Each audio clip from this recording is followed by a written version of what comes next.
Šolsko leto se nezadržno bliža k koncu, zato se bodo po slovenskih osnovnih šolah ta teden zvrstile valete, na katerih se bodo devetošolci poslovili od osnovnošolskih klopi, prihodnji teden pa bo zadnji dan za vse ostale. O tem bomo zagotovo poročali v naslednjih novicah na ETV. Danes pa si med drugim oglejte. Projekt GEOS letos praznuje 40-letnico obstoja. Za pridobitev digitalnih potrdil upravnim enotam na pomoč tudi delavci občinskih uprav. Poklon spominu na slikarja Janeza Kneza v več galerijah hkrati.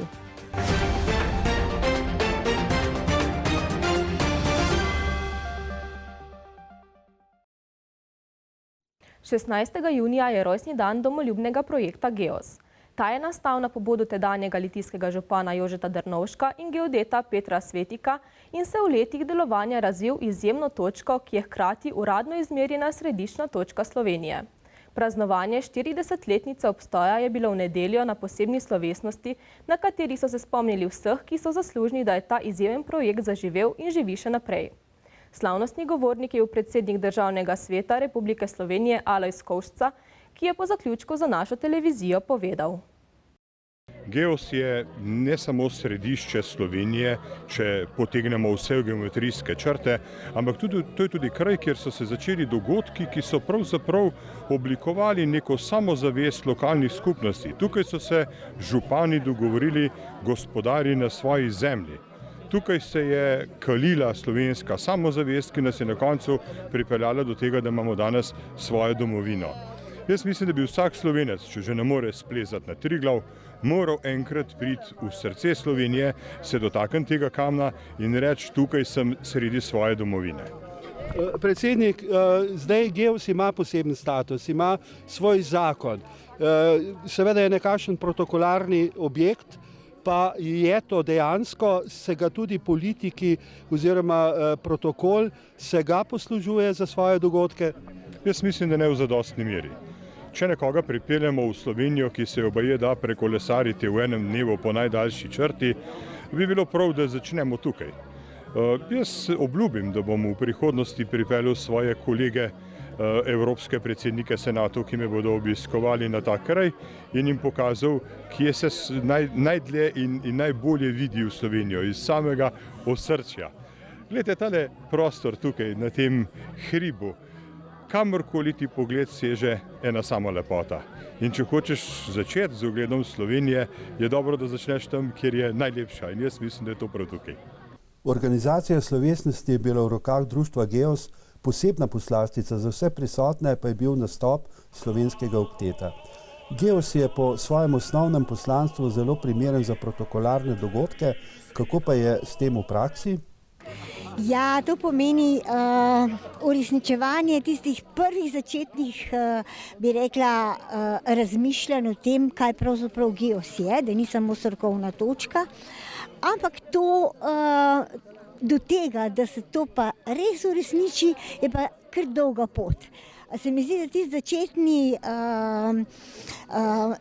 začetna moč je to nekako podajala, potem pa so se stvari začele malo drugače dogajati, ta eksplozija, bi rekla, pridobitništva je nastala in na nek način se moramo mogoče še bolj truditi, kot smo se včasih, zato da smo sploh kje vsaj malo slišani.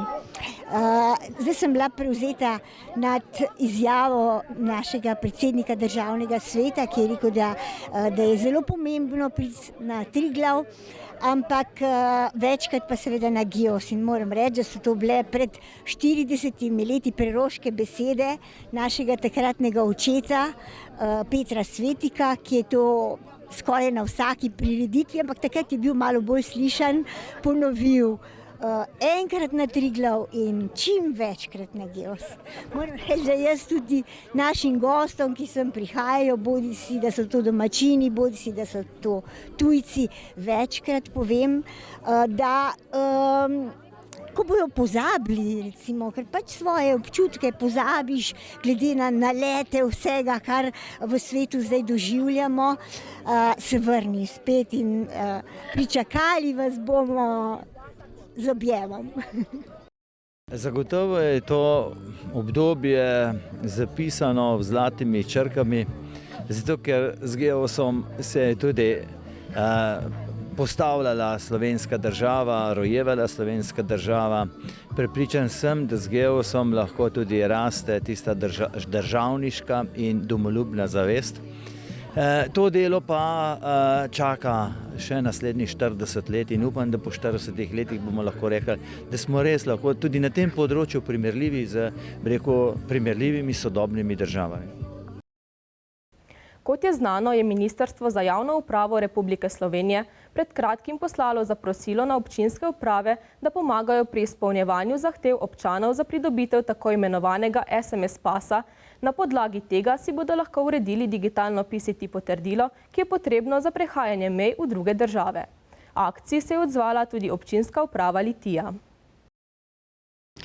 Občinska uprava občine Litija se je dejansko odzvala pobudi oziroma kar apelu, bom rekla, Ministrstva za javno upravo in tudi Ministrstva za zdravstvo, da je potrebno, bom rekla, na nek način priskočiti na pomoč upravnim enotam, da olajšamo delo našim občankam in občanom pri pridobivanju mobilne identitete SMS pas. S to mobilno identiteto SMS pas potem lahko ljudje dostopajo do ZVEM portala, kjer imajo pravzaprav vse podatke o cepljenju, in si potem lahko tudi natisnejo sami to digitalno zeleno potrdilo.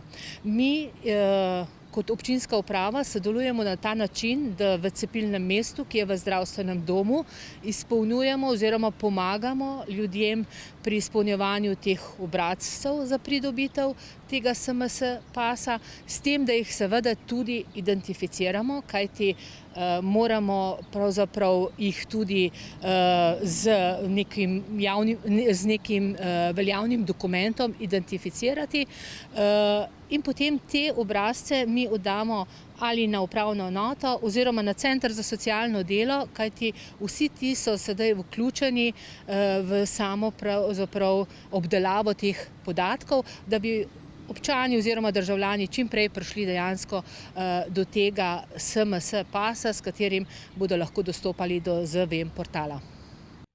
Kaj imajo skupnega Planinski dom na Kumu, Delavski dom Zagorje, Trbovlje in Hrastnik, Kulturno društvo Primož Trubar Loka pri Zidanem mostu in Galerija Medija? V vseh omenjenih prostorih trenutno poteka razstava Retrospektiva, kjer so razstavljena dela akademskega slikarja Janeza Kneza. Janez Knez je edini slikar, ki mu je do danes uspelo povezati vse 3 zasavske občine in še Loko v eno razstavo. En del te razstave je od 4. junija na voljo za ogled tudi v Galeriji Medija. Kaj vse pa si lahko ogledajo v njej, pa je povedal kustos Milan Razboršek. To pot nas je Janez Knez vsaj do 4. septembra združil Zasavce in Zasavje pod eno streho dejansko. No in kot rečeno, na 5 lokacijah je postavljena ta razstava. Zdaj v Zagorju smo se odločili, da predstavimo v tej glavni sobi v bistvu njegove akte, podarke na aktu, to se pravi figuri.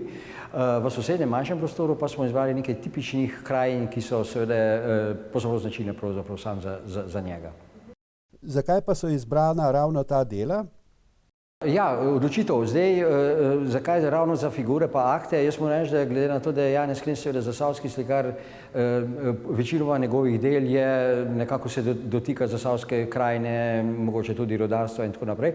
Mogoče ga ljudje malo manj poznajo po figuraliki. Janez je tudi portretov in avtoportretov naredil in pa seveda tudi veliko aktov, predvsem ženskih. Ravno zaradi tega smo se odločili mogoče, da pa tudi prilagodili smo samemu prostoru. Jaz približno sem se orientiral na razmere, katere vladajo tu v naši galeriji in sem temu primerno pravzaprav izbral slike. V občini Moravče se uspešno nadaljuje investicijski ciklus. Tako je v petek župan občine Moravče dr. Milan Balažic odprl novo cesto na Grmače in pod njo položeno kanalizacijsko omrežje. S tem dejanjem je del Moravč dobil sodobno prometnico in celovito infrastrukturno opremljenost, kakršno imajo razvita mesta. Župan je v svojem nagovoru hkrati poudaril, da je letos predvidenih še lepo število novih pridobitev, že s septembrom pa načrtuje obiskati vse vaške skupnosti v občini, da se s krajani pogovori o prioritetnih projektih za novo proračunsko obdobje 2022-2023. Odprtja so se udeležili svetniki občinskega sveta in varuh pravic občanov Stanislav Ravnikar. Krajani s ceste na Grmačah so ob tej priložnosti zbrali v velikem številu in po otvoritvi pripravili veselo druženje. V Trbovljah so zaključili prvo fazo realizacije načrta o ureditvi planinskega kolesarjenja in nedeljo s prvo vožnjo odprli progo na Javorju oziroma Sveti planini. Na pobočju omenjene planine je za uporabo odslej namenjenih 5 trailov, in sicer Elica, Javor, Poseka, Garaža in Jelovica. V Mountain Bike klubu Trbovlje so traile skupaj povezali v relacijo Trbovlje Trails. O projektu je ob otvoritvi nekaj besed povzel predsednik Mountain kluba Trbovlje Sebastian Zmrzljak.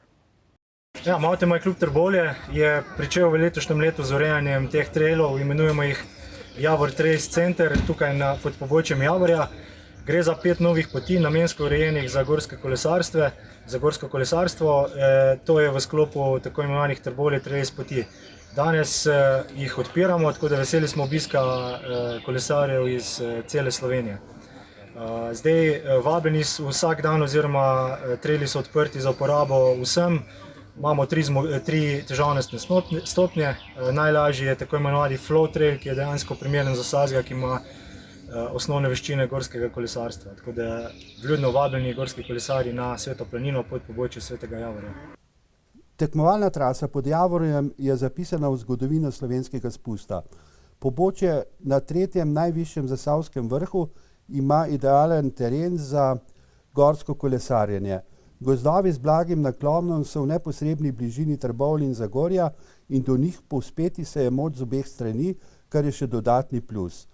Po prvih vtisih je proga zadovoljila tudi udeležence, ki so se več krogov primerno popeljali po njej. Ureditev proge na Sveti planini je podprla tudi občina Trbovlje. Danes torej odpiramo 5 novih trailsov, kar se tiče gorskega kolesarjenja, oziroma Mountain Bike klub Trbovlje je tisti, ki je vse skupaj pripravil. Občina Trbovlje je to seveda z veseljem podprla, ker gre še za enega izmed turističnih produktov. Torej za vse tiste, ki so ljubitelji adrenalina, kolesarskega športa in seveda tudi narave, konec koncev, tukaj na Sveti planini. Zato verjamemo, da gre za veliko pridobitev, torej turistična ponudba.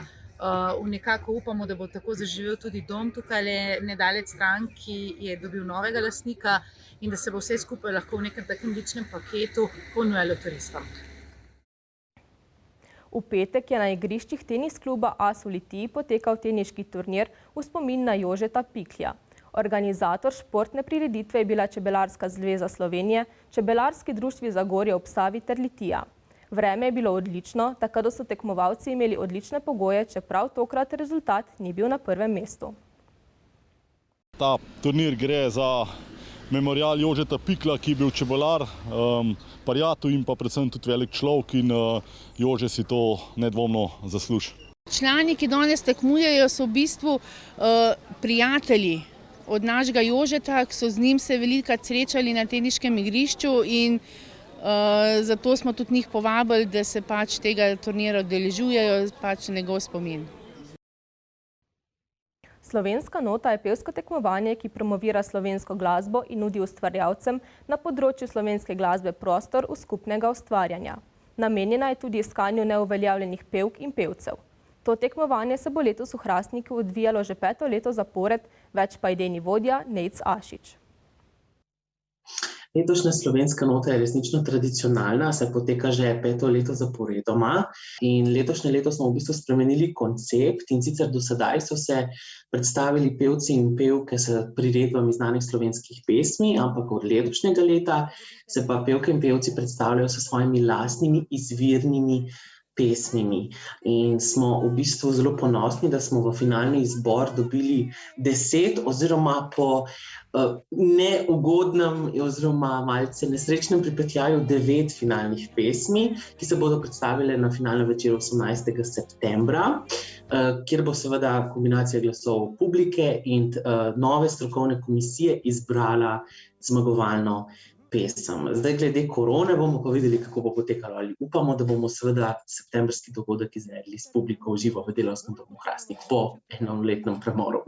Tako, v petek se je zgodila prva zelo pomembna faza, oziroma, če lahko mogoče rečem, mogoče tista prva javno pomembna faza, in sicer to je bila javna predstavitev finalistk in finalistov oziroma njihovih finalnih pesmi, ki je potekala v živo iz Delavskega doma Hrastnik, prizorišča, kjer bo tudi potekal finalni večer. Na tem v bistvu dogodku smo predstavili vse finalne pesmi v živo. Finalisti in finalistke so torej svoje finalne pesmi, ki so jih pripravljali več mesecev, končno zapeli v živo.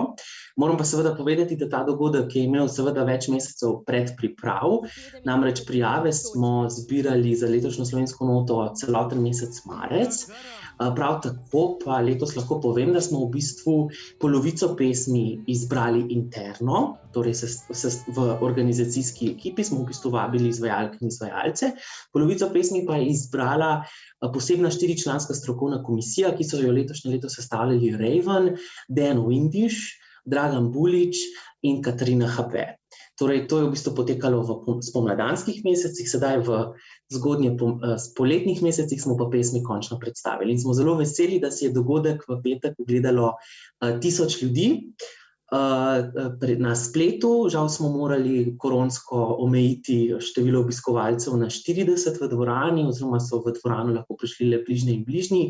Tako da smo zelo veseli v ekipi, da sedaj vse finalne pesmi končno živijo na spletu.